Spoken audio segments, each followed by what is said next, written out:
Hi everybody, it's Julie. Welcome to Hello Monday. Today I'm going to be doing a recreation of a card that I designed for the Essentials by Ellen Winter 2016 release. Features the set called It's All Inside, and I really love the interactive bear in this stamp set. So I'm going to start by making my background. I'm going to use 140-pound Canson watercolor paper, taped it to a clipboard there with some low tack tape, and I'm just washing some clean water over the top of that with a nice flat brush. And then to create my watercolor washed background, I'm using Distress Stains, and this is the mustard color, and I'm also using the Mermaid Lagoon. So once I've got the mustard seed down, I came in and I added the Mermaid Lagoon because I knew the two would kind of blend together and create kind of a tealish, greenish color there in the middle where they meet. And then I'm just using some additional water on my brush to kind of manipulate the color and move it around and create kind of the splotches and uneven look that I really love in those watercolor washed backgrounds. So I decided I needed just a little bit more color, so that's okay. I just added more to that wet surface there, and then I'm just gonna push it around just a little bit more with that brush. And then I'm going to heat set everything so I can move on to the rest. And this does take a little bit of time, but if you're in a hurry like I am and you want to move on to the next part, it's pretty much a necessary step. So now that that's done, I wanted to get some blades of grass hand painted in there where my bear is going to be standing.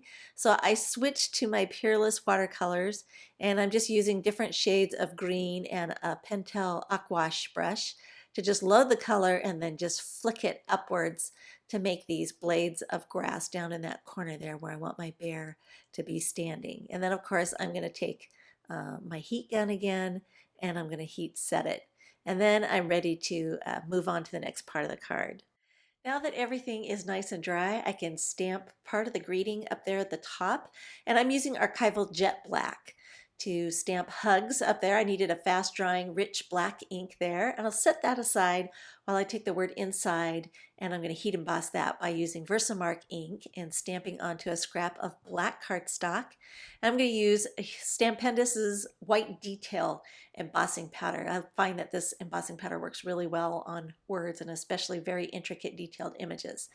So now I'm going to go ahead and die cut the bear. I'm going to send that through my Big Shot on this piece of watercolor paper. Look, I did that so fast. And then I'm going to take the negative and position that on my mini Misty. This is a trick I've seen other people do, and I thought, wow, this is brilliant. And I used some tape to hold that negative place, that negative piece of watercolor paper in place on the Misty, and then I put the die cut piece back into the negative, and then I could position the stamp right over the top, close the lid to mount the stamp, and now when I ink him up, he's going to get stamped perfectly in place on that die cut, and it doesn't matter that I couldn't see through that solid die. So now I'm going to ink up the heart too. I realized I had enough room on that piece of watercolor paper to also get the heart, so I just threw it quickly onto the lid. And if I'd have been thinking, I could have cut that out too at the same time I did the bear. But when you think ahead, you think of all those things, and I wasn't thinking quite that far ahead. So now I've got my bear and I've got my heart, and I'm going to do some watercolor work with my Peerless watercolors. I just wanted to work really fast and get them shaded in, and I'm using the Pentel Aquash brush once again, adding some pinks and reds to the heart, and set that aside to dry, and then I'll move on to the bear. Now the bear, I decided not to completely fill him in. I just wanted to shade the outer edges of him, and I'm not sure why I did that, but I like the look. I think it makes him look like he's brown, but he isn't all completely brown. So I'm just adding a little bit of shading and stuff with a darker brown there under his arms. And then I can go ahead and start mounting everything together. I'm going to take that watercolor panel and trim it down.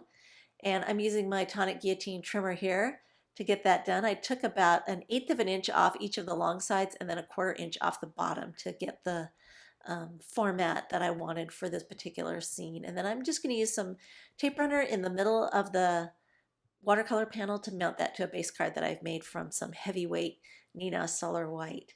And I didn't worry about the edges getting glued down because I like having them curl up just a little bit for some added dimension and just a little bit of character there. And I'm going to take my scissors and trim down the inside because I really don't need it to be quite that long. And then I'll add some foam tape to the back of that and go ahead and mount that into place under the word hugs. Now I could have waited to do that last, but then I was worried that my bear, if I overshot the bear, then I wouldn't have room to put the hugs or put the inside where I wanted it. So that's why I did it that way. Put a little bit of tape runner on the back of the heart, and then I can tuck it into his arms. And that's one of the features of this particular bear that I find so charming and fun, is that his arms can hold different things, especially the hearts, which was the whole idea behind, how to convey the concept of hugs. So now I've got him 3D mounted in place, and for one last finishing touch, I wanted to highlight his nose, and so I'm going to use some Pico embellisher. This comes in a really cool bottle. It's a nice high gloss black um, fluid that it's going to go on there and give nice opacity, and I just love the loft on this stuff. It's very highly raised and black, and I'm just using the tip of my stylus to dip into that because I find that I don't have a lot of control with the tip on the bottle dispenser itself. So I find this is an easier way for me to get my Pico where I want it and not make a mess out of my card when I get to this point. And I think he turned out so cute. It's one of my favorite stamp sets from the release. All the supplies are available at ellenhutson.com, and we have more still shots at the classroom. Thanks for watching.